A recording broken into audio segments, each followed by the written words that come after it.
Good morning and welcome to the Maryland Public Service Commission's administrative meeting for June 23rd, 2021.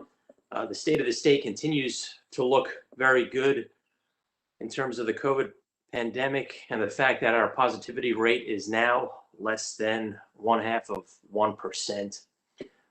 The commission in 2 weeks from today will effectively reunify and all employees will be returning to the office at least several days a week. And it is my intention for those who practice before the commission that we will reopen our hearing room to the public and to practitioners by Labor Day of this year. More updates will follow as we track the circumstances and the statistics, but everything indicates that the trends are moving in the most positive directions at this point. We do have meeting minutes to approve from our last meeting on June 16, 2021. That vote begins with Commissioner Herman. Aye.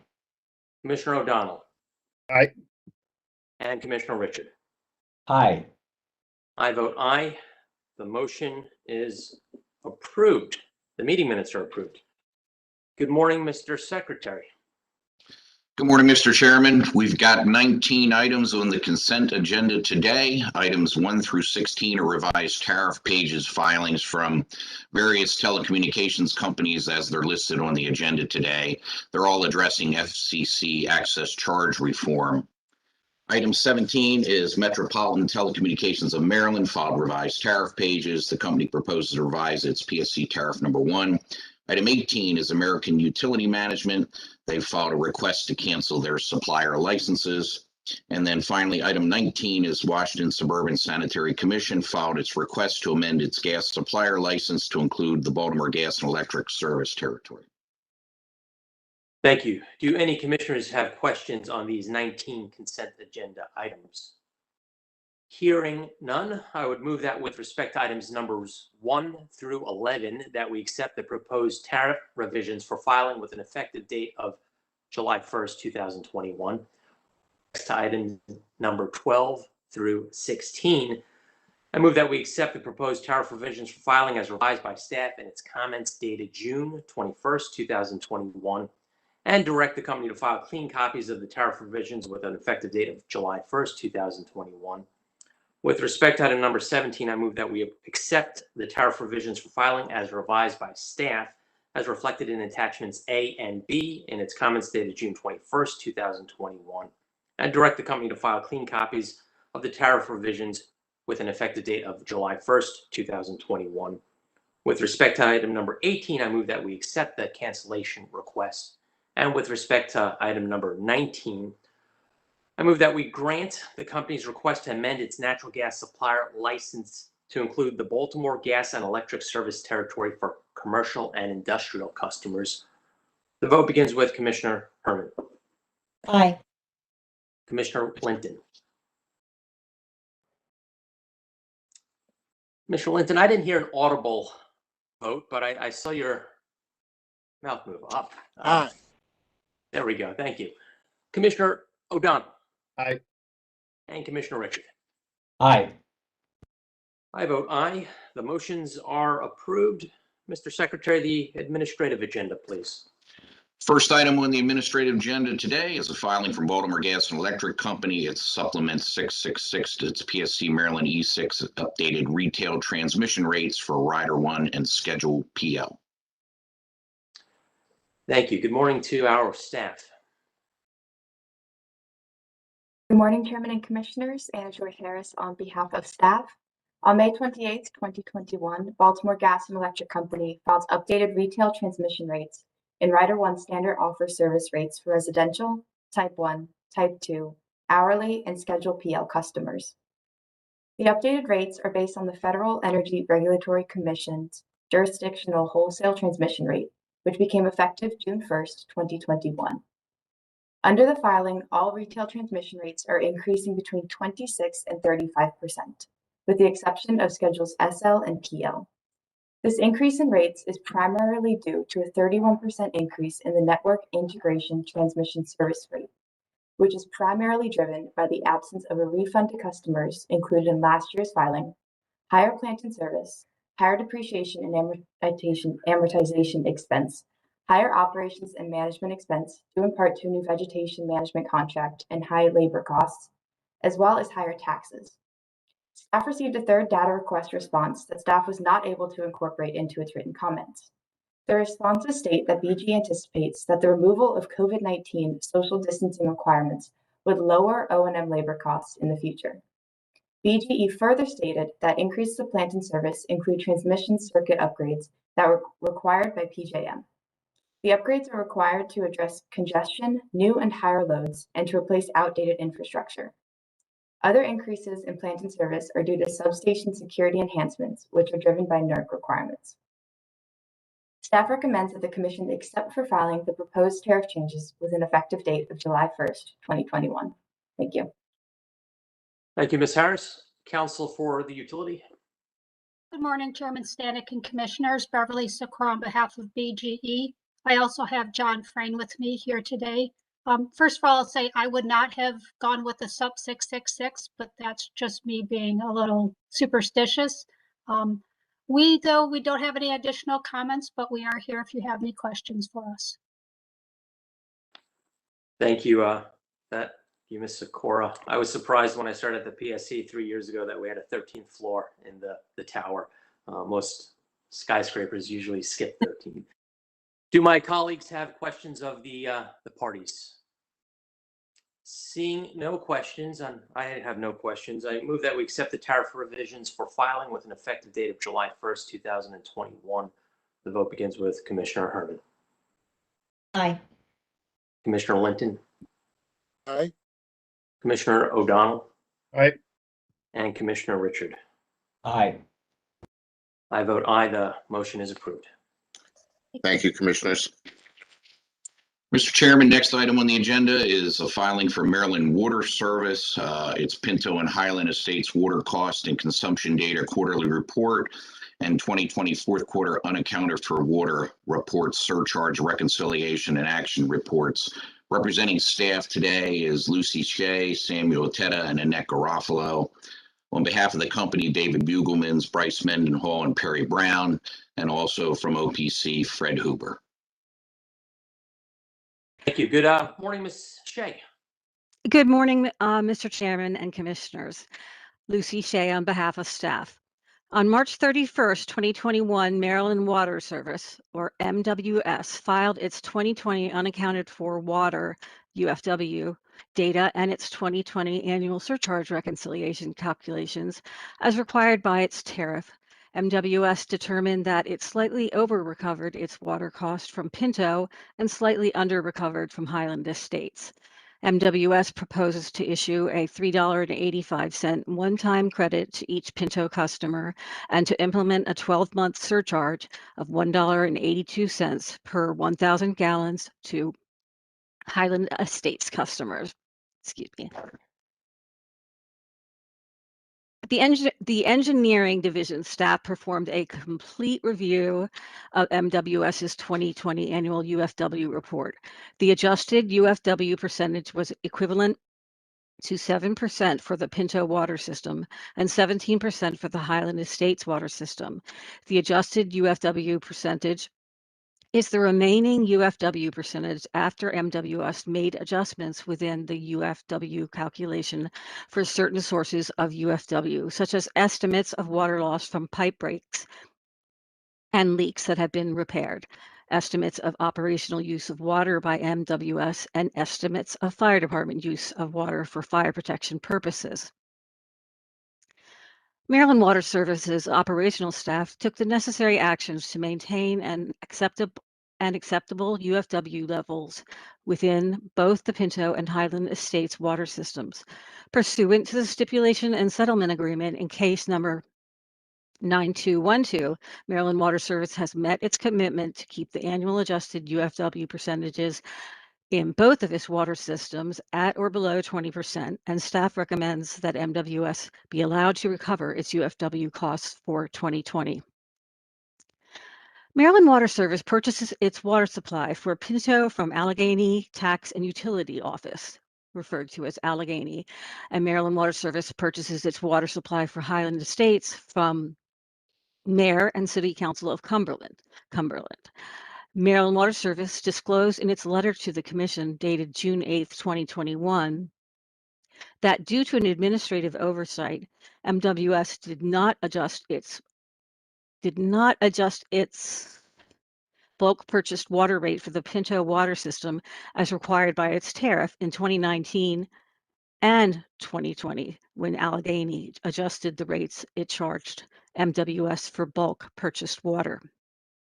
Similarly, by letter dated June 25th, 2014, Maryland Water Service disclosed that due to a lack of communication between supplier Allegheny and Maryland Water Service, 2 of 3 increases set by Allegheny since 2010 were not passed on to Pinto customers.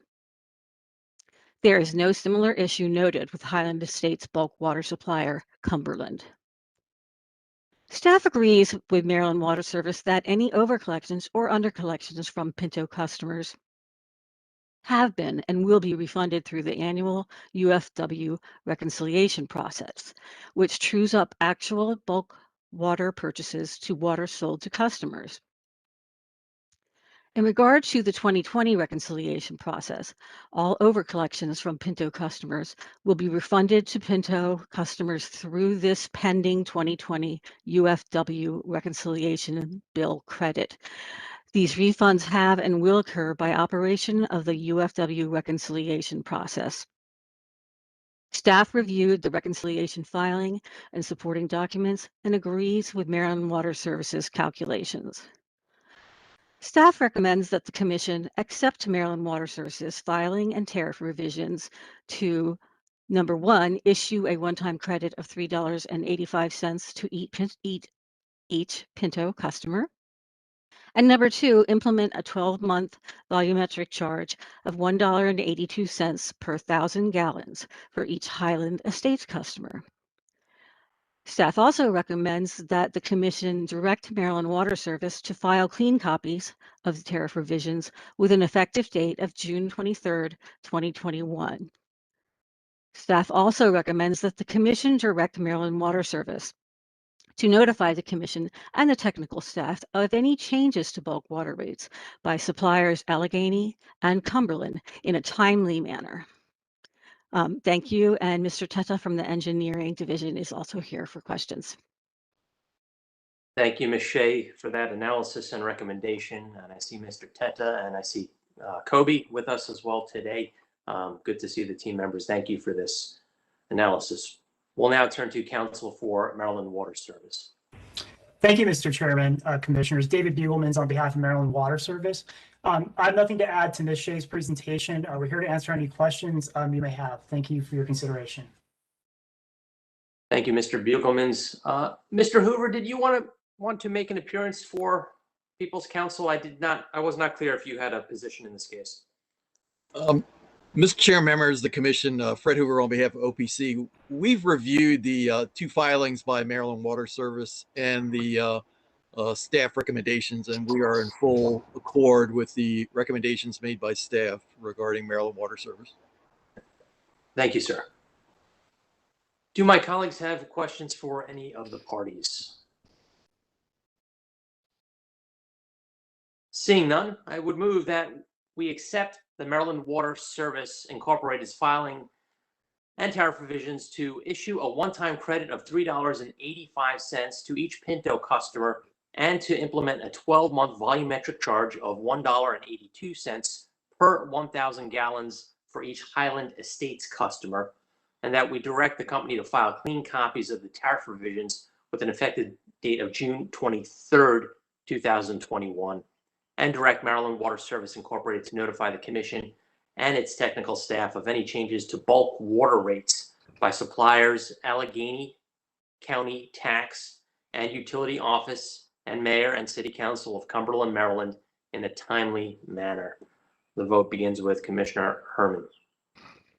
Aye. Commissioner Linton. Aye. Commissioner O'Donnell. Aye. And Commissioner Richard. Aye. I vote aye. The motion is approved. Mr. Secretary, the final item, please. Last item today, Mr. Chairman, is a filing from Baltimore Gas and Electric Company. Its request to modify its 2021 STRIDE project list. Representing staff on this item today is Annette Garofalo, John Clemenson, Jamie Smith, and Kobe Ananum.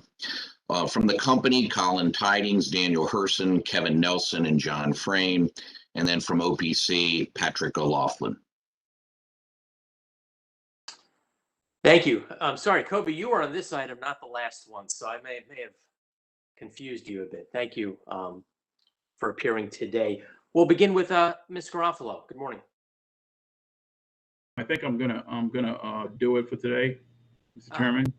Sorry, I'm creating more confusion. Yes, please proceed. I'm available for any other questions, legal questions you might. Thank you, Counselor. Good morning, Mr. Chairman and Commissioners. Kobe and Yanam on behalf of Commission staff. On November 2nd, 2020, BGE submitted its proposed 2021 STRIDE project list for recovery through the STRIDE surcharge in 2021 and a list of 2021 non-STRIDE gas asset replacement projects.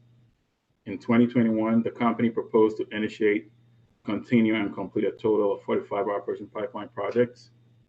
On May 19, 2021, BGE filed a request to modify its project list. BGE seeks to expand the scope of Catonsville Phase 11 and start work on Lansdowne Phase 3 and Union Square Phase 1.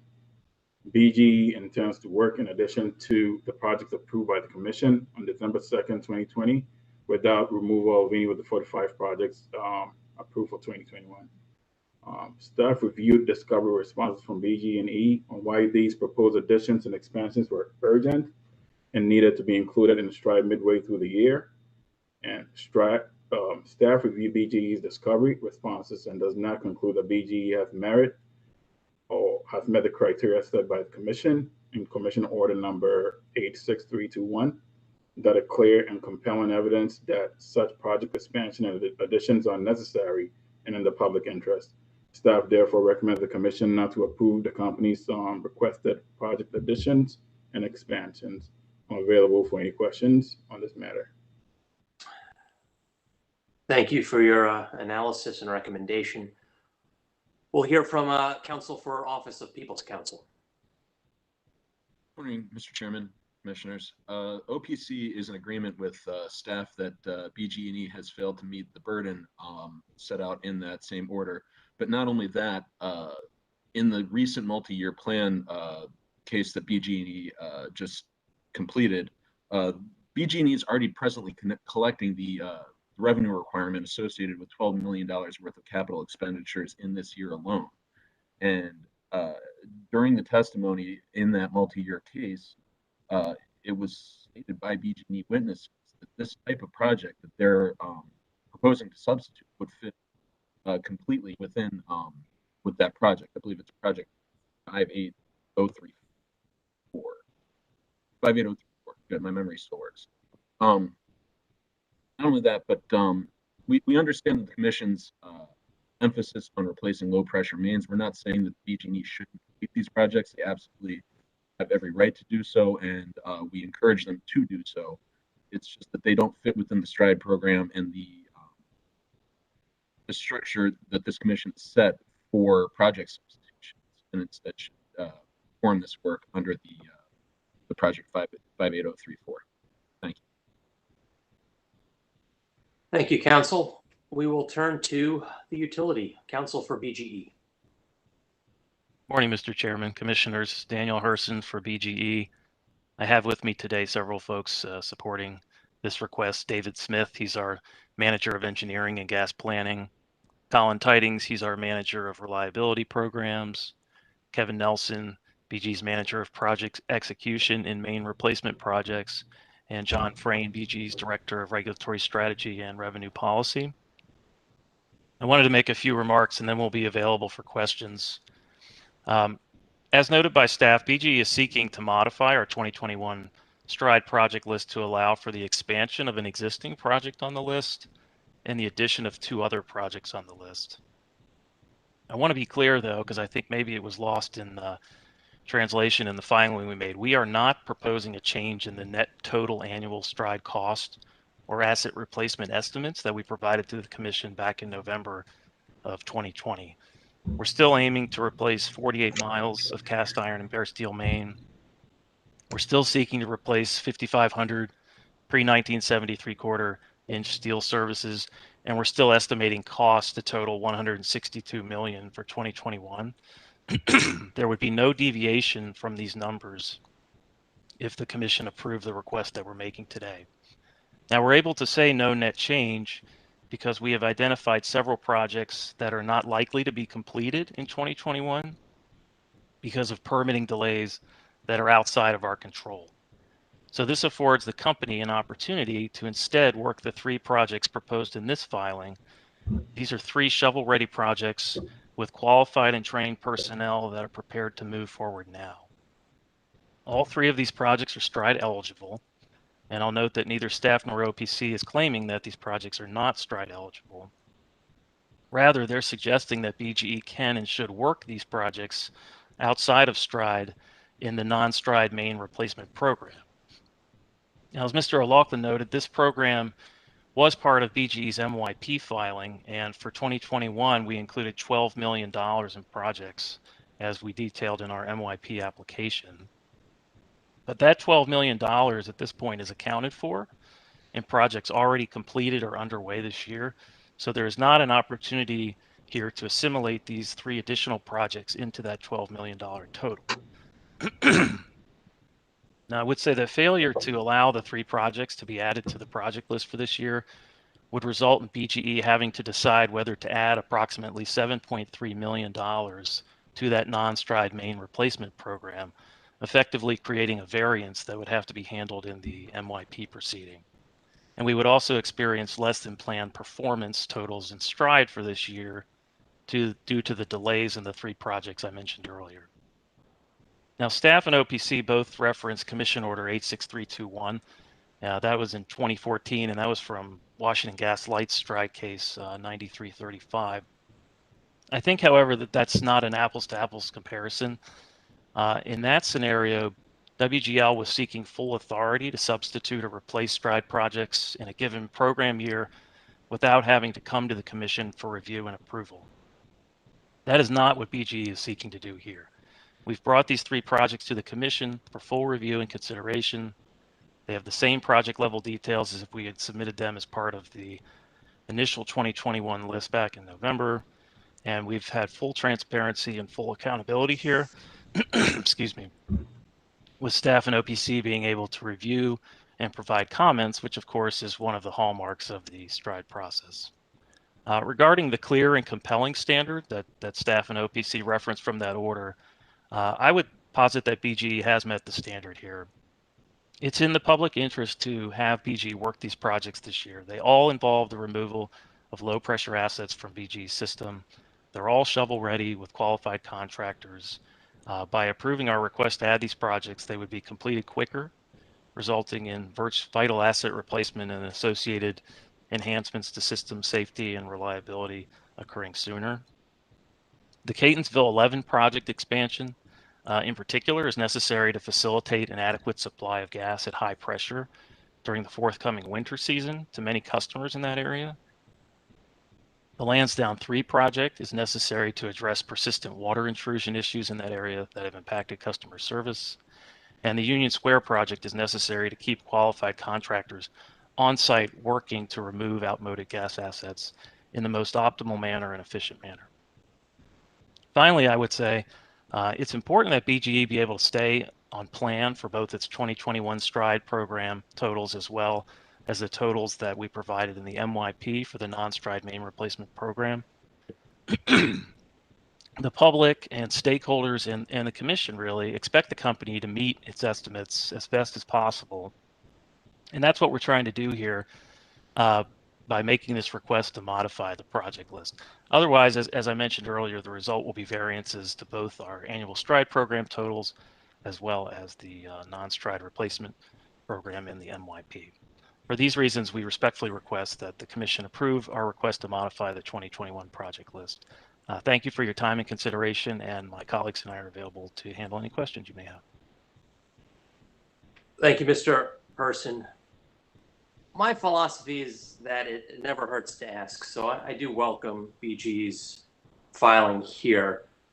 As you stated, and as we heard from staff and OPC, no party to this matter disputes whether or not any of these three projects are STRIDE eligible. I think it's clear that they are, and it appears that all three of these shovel-ready projects should be completed. Mr. Herson, just so I understand this, because I've heard the term modify or addition to the existing STRIDE budget, or even the word substitution. I recognize that you're substituting or attempting to replace perhaps one set of $7 million projects with another that are ready to go and won't be subject to permitting delays or other delays. But the $7 million worth of projects that are caught up in red tape right now, they will continue to proceed later this year once the delays are resolved. Is that correct? That's correct, Mr. Chairman. So we could play out the scenario that, let's say the county offices are able to process the permits, and then at some point later this year, they become ready to work. We could begin working on those, and that's why we didn't take them off of the project list here, even though we're requesting to add these two projects and expand the third. But the reality is, because we've committed to landing on the estimates that we provided the commission with the project list in November 2020, we could effectively throttle those projects to not incur additional costs or have asset replacement totals above the 48 miles that we projected for STRIDE this year. So if the commission and the parties are concerned that somehow we're pancaking projects and costs on top of each other, and that we're going to come in over the projections we provided in the project list, we're here today to say that's not our intention. We would make sure that we land on those projections we provided at the beginning of the year. Does that answer your question, Mr. Chairman? It does, and I'd like to hear the response of both staff and People's Council. Now, $7 million in projects is not insignificant, but it's, in the whole scheme of things, it's not terribly substantial either. For any member of staff, if you could explain, is this more a matter of principle and setting precedent rather than going forward with these three, I'll call them additions, not substitutions of projects? Is that a concern? Mr. Chairman and Commissioners, well, it's a combination of factors, really. So we go through this process of approving the project list, the year before we get into, the STRIDE year. Now, if this president is allowed to go forward, what it really means is, and this is what I want commissioners to really consider, it doesn't matter what gets approved in the project list. That process is going to pretty much be a sham process, because if BG&E cannot guarantee that they're going to get permits to do work and all these other factors that have been brought up, then it doesn't really matter what gets approved the year before. That's one side of it. The other side is all the reasons that have been given for why these projects cannot go forward. Those reasons existed at the time BG&E filed these project lists, and it could have been an easy situation of just adding them to the project list. The water intrusion problem was, identified back in 2019, so it's not a new discovery. It's been there since 2019, and it could have been easily resolved by BG&E putting this project on the project list when they filed back in 2020. So it's not just the president. It's just when this project list gets filed, we here on staff take the process very serious, because we understand that the public is paying for these projects, and it pretty much grinds all our operations to a standstill. We put a lot of work into it. Now, if that process is diminished in any way, then really what I want commissioners to understand, that not only is this is not going to be an anomaly, it's going to be a frequent occurrence, not only by BG&E, by all the other STRIDE utilities. It's going to be an every year thing. This is just going to be the beginning. It's going to go on. There's going to be several fights, because there's always good reason why work has to be done, because the STRIDE utilities have in their portfolio assets that are STRIDE eligible. They have they decide which ones go on the project list. So, you know, in their infrastructure, there's a whole list of projects that are STRIDE eligible. They just have leeway to determine which one goes on the STRIDE project list and which ones don't make it onto the list. So, you know, we understand the reasons. We just think it has to be done outside of STRIDE because we are midway through the year, and all the reasons that were, you know, are being given now as a step back in 2020 when the projects were filed. Thank you. Ms. Garofalo, did you have anything to add? Yes, I just wanted to support Mr. Anna Kobe in saying that there are two reasons that we're really took the position we did. One is that when the project list is approved, it's the list that's been examined carefully. The most time has been spent on that, and as Mr. Andenman said more elegantly than I, that's the one we prefer to rely on. But in addition, with regard to your question about precedent, for a utility on a multi-year plan, the cost of an added project is often already in rates, and the addition can result, we're not saying it does in this particular case, in a type of double recovery. And we would prefer that the commission not set that precedent.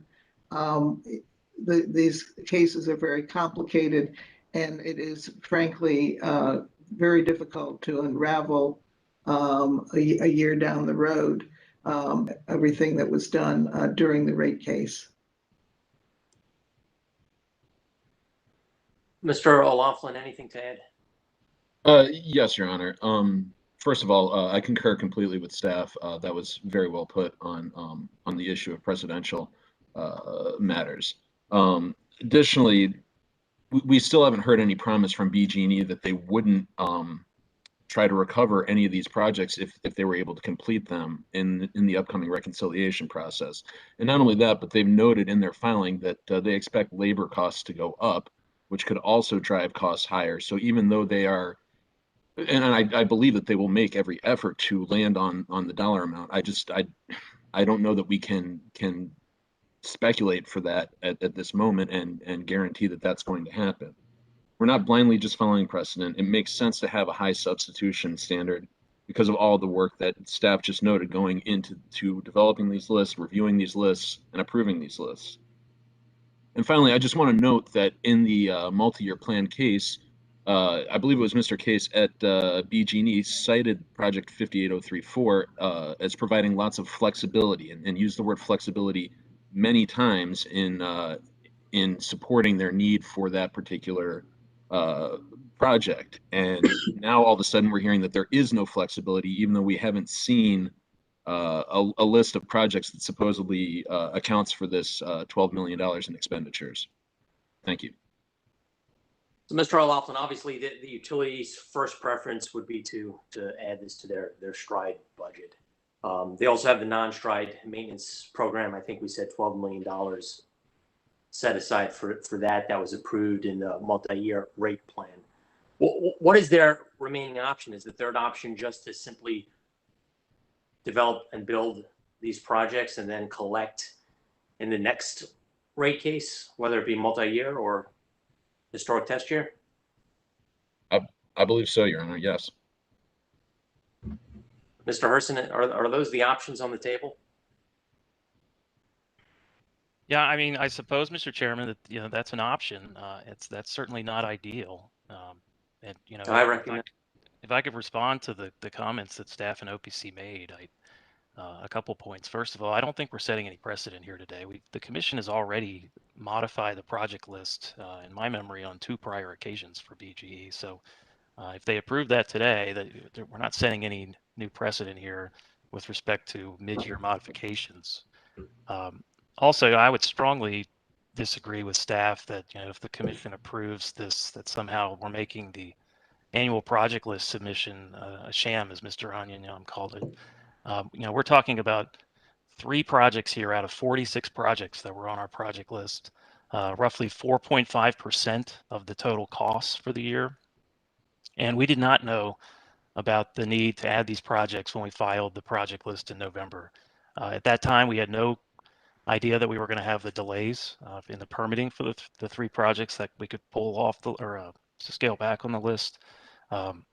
We did not know about the extent of the water intrusion on the Lansdowne project. That was actually made aware to us by customer complaints in January of 2021. And as far as the Catonsville project, that was an obstruction that was discovered basically contemporaneously with the filing of the project list. And at the time, BGE thought in good faith that we could get a variance from the State Highway Administration to be able to go over that obstruction because it would result in less ground clearance between the main and the surface of the road. Unfortunately, State Highway said, no, we're not going to let you do that. And so we were not left with any other choice but to try to extend the line around the obstruction, which is the subject of the request we're making today.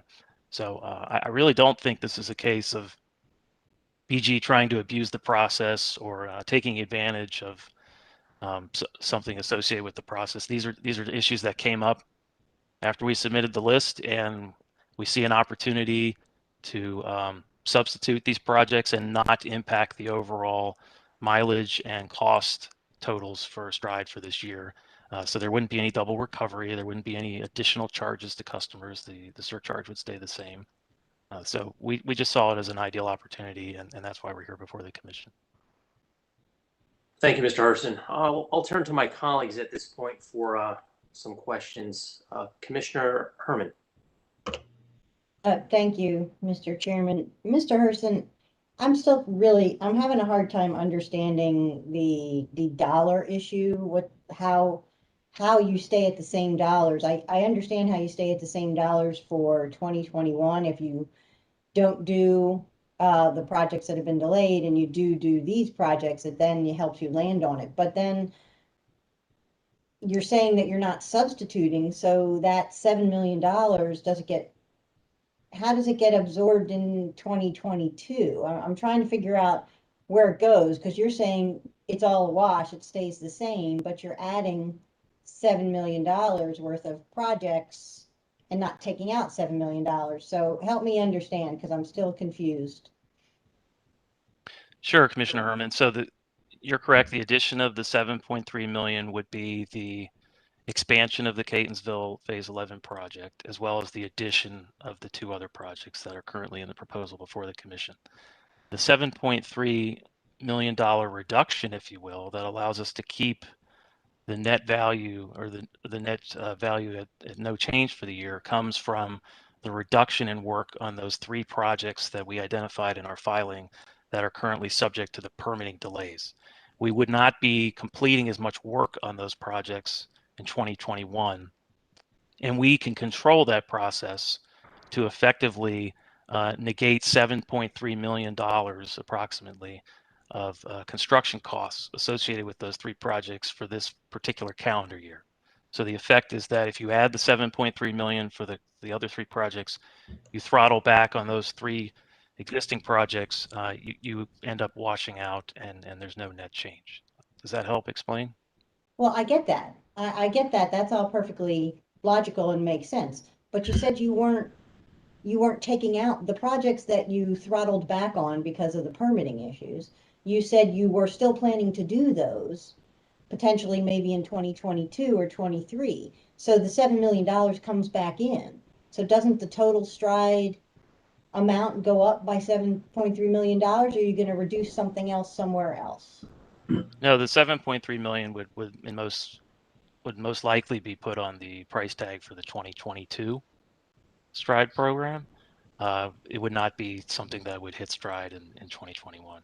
I get that. What I'm trying to say is that I understand that it's a wash for 2021, but is it not then a $7.3 million in the total Stride, 5-year program?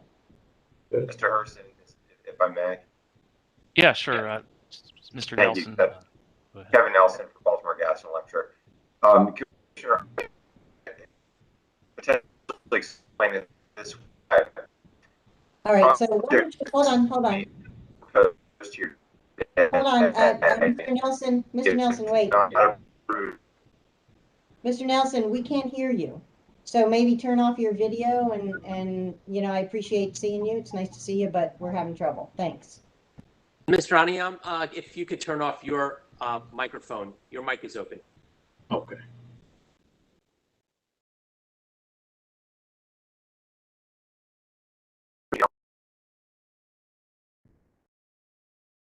We can, thank you. Okay, very, very good. If you might think of it this way, the projects we propose to add here today, we would have otherwise filed for inclusion in next year's project list. So in overly simplified terms, we're really going to take 3 projects we would have built in 22, build them in 21, and build the other 3 in 22. Does that make more sense? And the details are a little more nuanced in terms of when we start trenching main in and get final abandonments, but in simple terms, that might be a cleaner way to think of it. Okay, that does help. So that these projects would have been done, the ones that you're doing, that you're accelerating potentially, I'll call it accelerating into 2021, you would have done in 2022. So that's how it's a wash. Yes, that's a good characterization. Okay, that's very helpful because I was getting very confused with the dollars. So let me ask someone from BGE this. If the commission were to turn this down, would BGE proceed with these projects anyway? So that's a good question, Commissioner Herman. I'll take a shot first, and then my colleagues can join in. We would have to assess whether it made sense for us to do these projects this year, knowing that if we went forward with all 3 of them, that we would be creating a variance on the non-STRIDE main replacement program that would have to be handled through the MYP process. Now, the Catonsville 11 extension, that is a critical project. We've encountered this obstruction, and frankly, if we are not able to do this workaround, that's the subject of the extension here, we probably wouldn't be able to do the entire Catonsville Phase 11 project because we wouldn't be able to ensure that our customers in the wintertime have high pressure gas supply across Frederick Road. So obviously we don't want to put our customers in a situation where they're going to have inadequate gas supply in the winter months. So that really is a critical project that we need to have. The other 2, we would just have to make some assessment about what is the best way for BGE to deploy our existing and available resources in the most optimal and efficient way. So I wouldn't say it's a certainty that we would do these projects if they're not approved today. That would be something Mr. Nelson would have to get together with his team and say, okay, what am I going to have to do here to make all of this work for calendar year 2021? I mean, Mr. Nelson, he's really the conductor of this orchestra, and it's not an easy job. So I don't know, Kevin, if you're able to provide any additional color on that comment, but that's one of my thoughts. Thank you, Commissioner. I think we would do elements of these projects, but perhaps not in the totality as we've represented in this filing. We believe the filing we've put forth is the optimal, most cost-effective and valuable approach for our ratepayers. But there are certain technical constraints that Mr. Herson's discussed in Catonsville. And I also want to note in Lansdowne, to address a point from OPC, we have been investing substantial non-STRIDE dollars in emergent projects to help address this water issue. And it's our belief from an engineering point of view that we need to continue progress to permanently address it. So I want to make sure it's understood. There's actually a project breaking ground this week that will continue the progress of low pressure replacement there and address the water issue. And we hope to, with the Commission's approval, continue immediately after that with continued work in Lansdowne, which is represented by Lansdowne 3 here. So just some additional clarifying points. Thank you. Thank you. Mr. Herson or Mr. Nelson, what's the total STRIDE expenditures for 2021? We had filed in our project list, it's 162.2 million. 162.2 million. Okay, we'll call it $162 million for, just. And I guess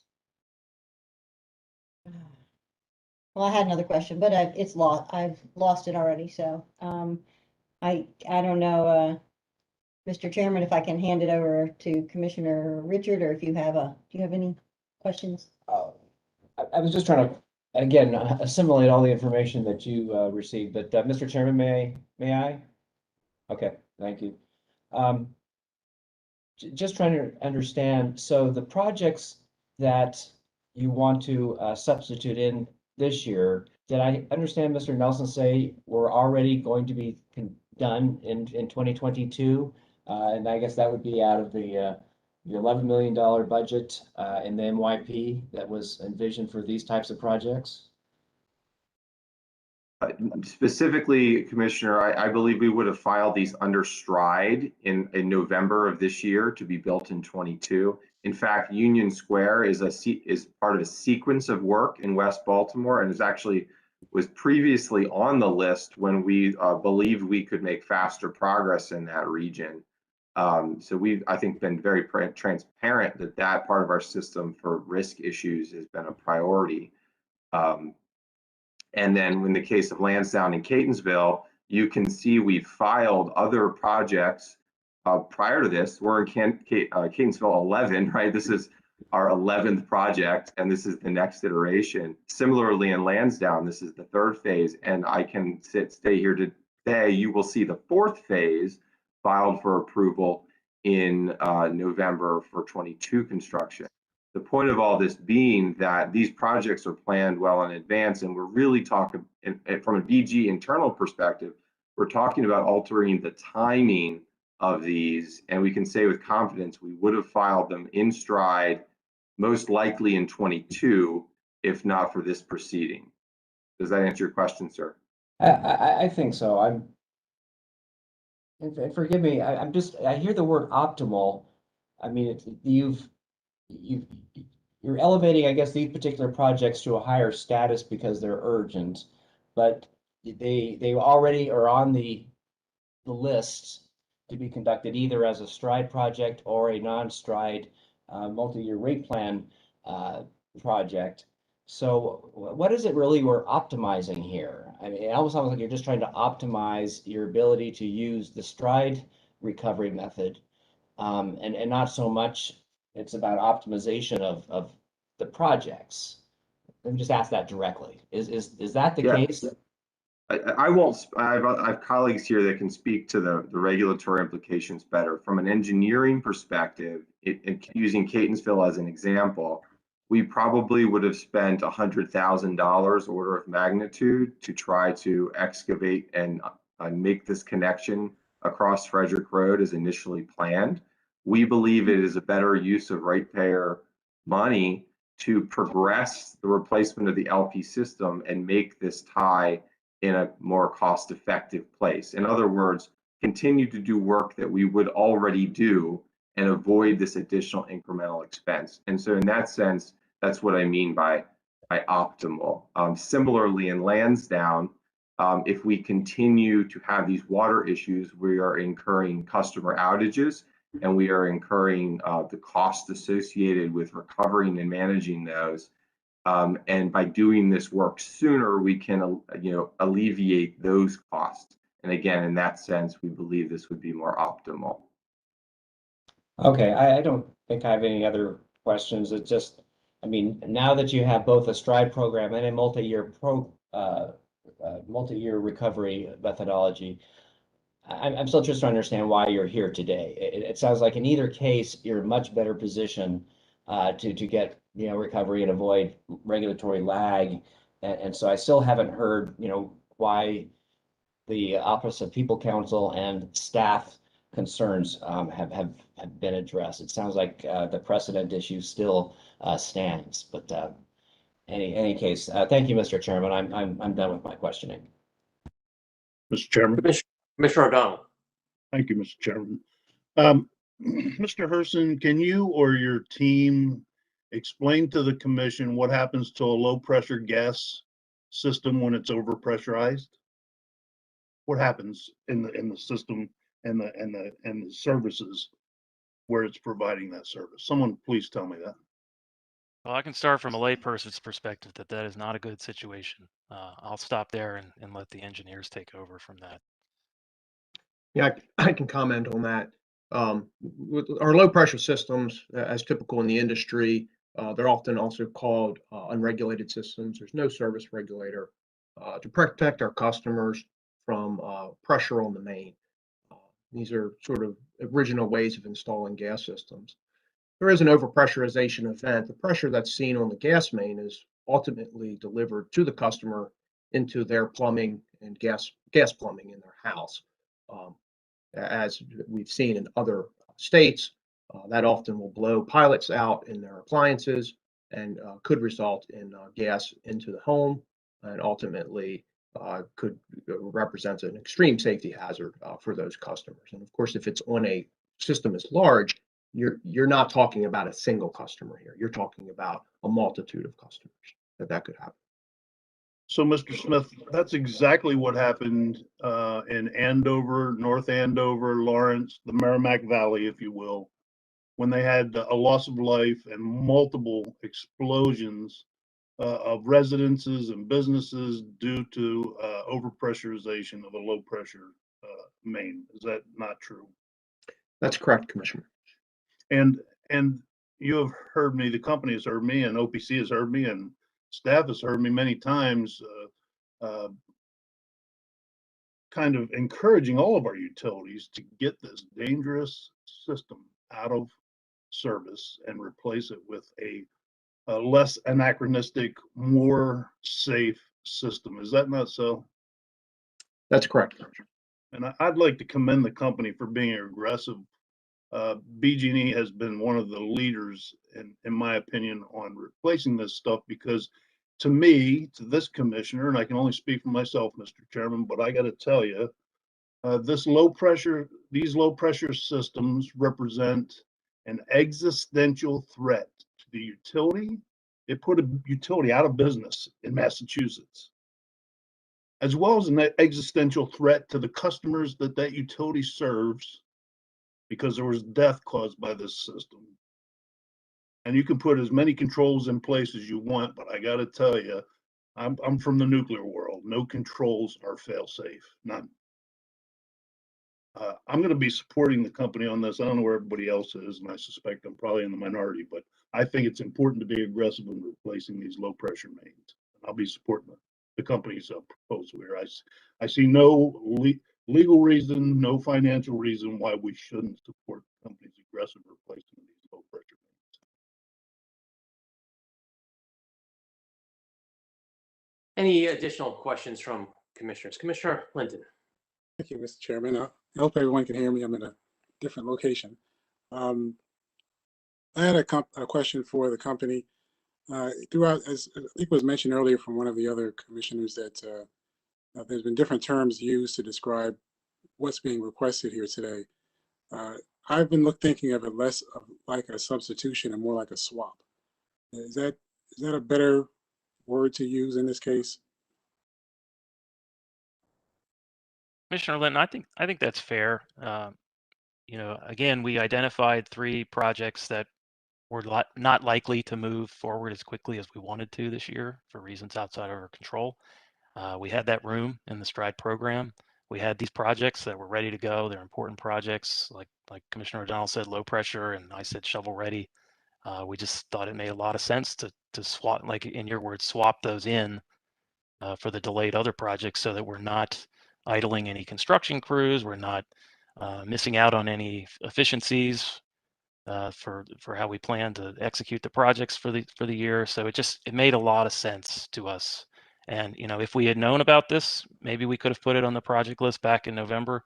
We didn't know about it when we filed the list. It came to our attention, over the course of this year. So that's why we're here today and in the posture that we're in. That's all the questions I had. Thank you, Mr. Chairman. Thank you. I will give an opportunity to either staff or OPC to respond to or supplement any of the responses from the utility based on the commissioner's questioning, if they choose. Hi, Mr. Chairman. So I just wanted to point out that Yeah, the low pressure systems that Commissioner O'Donnell mentioned. The utility companies still have a large, portfolio of those assets. It's a gradual process. This is not one of those cases where they're just trying to get rid of low pressure systems. There's a combination of assets in these filings that you're trying to, and there's no substitution going on. That's the main thing. There's no substitution or swapping going on. These are additional works that are going to be done in addition to what already got approved in 2020. The STRIDE project list. So there's no substitution or swapping going on here. These are additional works that are going on, just to clarify that. Thank you, Mr. Onimam. I do concur with you. This is less of a substitution, and it is an addition, and the company, I believe, said as much. As I stated at the outset, I don't begrudge the utility for coming forward and attempting to effectively fill the void, I will say, not substitute, but fill a void, and then accomplish this delayed project at a later date, either this year or next year, which would have the effect of increasing the STRIDE budget by $7.3 million.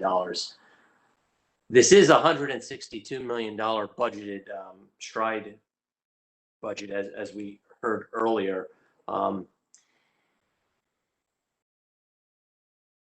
That said, Mr. Herson did make a good point in noting that this commission has allowed for STRIDE modifications mid-course, and we would not be setting new precedent there. However, we're now in a new rate paradigm with this utility in particular, allowing for multi-year rate plans, requires very clear and consistent forecasting. Sometimes the forecast will be off due to no fault of the utility, but the fact that there are permitting delays, whether they be attributed to COVID or otherwise, is not entirely unforeseen. There are additional levers for the utility to go forward, additional routes, I should say, to proceed with this project, especially if it's of an emergency nature or needs to be removed more timely than other projects. Although I recognize that it's not optimal either to use the MRP's non-STRIDE maintenance budget or to not receive advanced recovery under STRIDE. However, there is a way for the utility to get compensated for these projects on less desirable terms. For these reasons, I will be supporting staff and OPC. I will call a motion along those lines. We'll take the vote and see if we need to take more than one vote. I therefore move that we reject the company's requested STRIDE project additions. The vote begins with Commissioner Herman.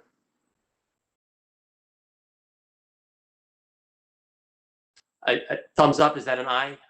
No, I was just trying to I was trying to, find the cursor. It's kind of far away. It's hard to see.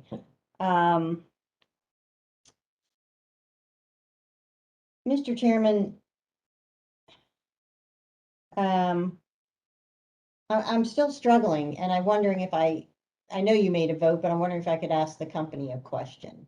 If that would be all right. Yes, you may. Please proceed. Thank you. So, Mr. Herson, when the company makes a STRIDE filing, they file for a total 5-year program estimate. Is that right? That's correct, Commissioner Herman. When we file the 5-year program application, we try to project the total costs and try to break those out over the 5 years. Right. And then each year you file, ahead of time, you file individual projects. That's correct? Correct. Right? Correct. That's right. Okay. So if it's a swap or a substitution, then would we anticipate that the STRIDE, if you moved $7.7 million out of 22 and into 21, projects equaling $7 million out of 22 and into 21, would we then expect that those $7 million worth of projects from 21 that are no longer delayed get moved into 2022? So that the number would effectively 2022 would be 2021 stays the same and 2022 stays the same. Yes, if I'm following you correctly, that's my understanding. And to add to that, the 5-year total would not increase. Oh, yeah, the 5-year plan total would not Right. increase either. 5-year plan would not increase. Right. So,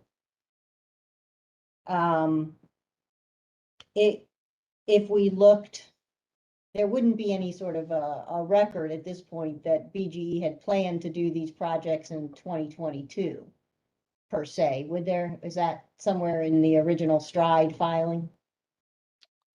I think that's a fair statement. The only exception to that would be if we had identified the projects as a multi-year project. Sometimes we have projects that we know are going to take more than 1 year, and we would indicate as such on the project list. But for these particular projects, I don't think there would have been any indication that there would be anything in 2022 that we filed on the 2021 list. The exception might be Catonsville 11. That might have been. Yeah, I was going to ask you about Catonsville 11 Yeah. because that's 11, That phase might- 11. So presumably, there have been other phases, and you would expect that one to keep going. Maybe Mr. Nelson can answer that.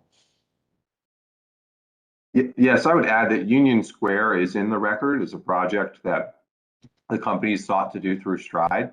And as you've noted, previous Catonsville and Lansdowne projects are, and specifically in Catonsville 11, it is an approved project, and we are prescribing or proposing a technical alternative that meets the objectives of that project, as I stated before, in what we believe to be a more optimal way that maintains reliability for the system. Okay. That being the case, Mr. Chairman, I am going to say nay to your motion. Thank you, Commissioner. Commissioner Linton. Thank you, Mr. Chairman. I would also vote nay to the motion. So I won't go into a bunch of explanation. I think part of the challenge here is that we were approving and moving forward with the STRIDE programs. At the same time, we were moving forward with the development of the company's alternative form of rate making. So a lot of pieces are moving at the same time. Of course, the pandemic that has us looking at our iPads and computers now was also playing a role there. So a lot of pieces moving together at the same time. So I think a little flexibility here would work in the public interest. Thank you. Commissioner O'Donnell. Mr. Chairman, I had the opportunity last night to rewatch Lincoln, and I was struck by the pronouncement of nay on the votes on the 13th Amendment in the U.S. House of Representatives, and it was just striking oratory in that cinematography. But I will vote nay to the motion for the reasons previously discussed. I think there's a lack of appreciation in this discussion, in the overall discussion, and the arc of the discussion about the importance of signaling that we want this low pressure. I want this, I'll speak for myself. I want this low pressure main out of the ground. And if that doesn't seem to be important to anyone else, it will continue to be important to me. I vote nay. And Commissioner Richard.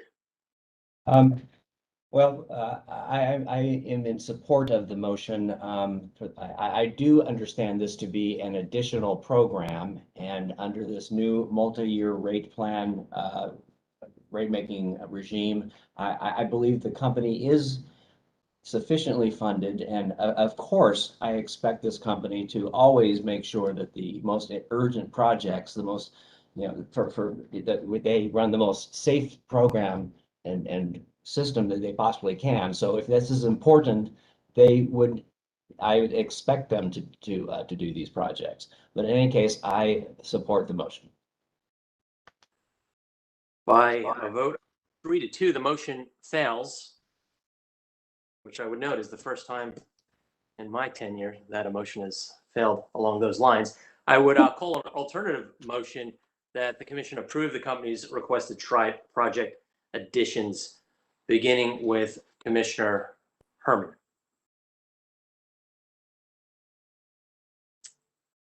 I believe that's a thumbs up. You're on mute. Sorry, aye. Commissioner Linton. Aye. Commissioner O'Donnell. Aye. And Commissioner Richard. No, I continue to support the staff and OPC recommendations. I vote no. The motion is approved. With no additional business on today's agenda, I would only note that the commission is not having an administrative meeting next Wednesday. Therefore, our next administrative meeting will be on July 7th, 2021. Today's meeting is now adjourned. Have a nice day. Thank you.